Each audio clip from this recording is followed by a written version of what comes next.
નમસ્કાર, આપ જોઈ રહ્યા છો નેશન પ્લસ ન્યૂઝ. હું છું આપની સાથે હેતલ ભગત. વડોદરા જિલ્લા વહીવટી તંત્રના મતદાર યાદીની ખાસ સઘન સુધારણા ઝુંબેશ પૂર્ણ કરવામાં આવી છે, જેને લઈને ભારતના ચૂંટણી પંચના નિર્દેશાનુસાર આજરોજ વડોદરા જિલ્લાની આખરી મતદાર યાદી પ્રસિદ્ધ કરવામાં આવી છે. ભારતના ચૂંટણી પંચ દ્વારા 4 નવેમ્બર 2025 ગુજરાત સહિત 12 રાજ્યોમાં મતદાર યાદીની ખાસ સઘન સુધારણા ઝુંબેશ શરૂ કરવામાં આવી હતી.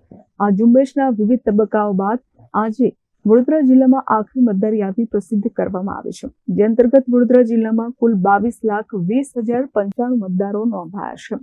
એસઆર ઝુંબેશ શરૂ થઈ તે પહેલા જિલ્લામાં કુલ 26,89,117 મતદારો હતા.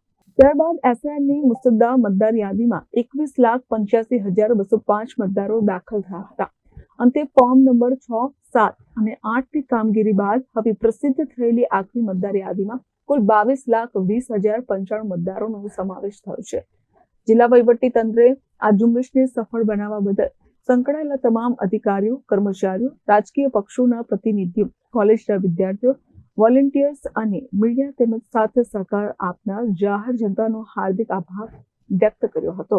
Bureau report, nation plus news, Vadodara. સમાચારોના સતત અપડેટ મેળવવા માટે અમારી નેશન પ્લસ ન્યૂઝની યુટ્યુબ ચેનલને સબસ્ક્રાઇબ કરો, બેલ આઇકન દબાવો અને જોડાયેલા રહો ફેસબુક, ઇન્સ્ટાગ્રામ અને ટ્વિટર પર.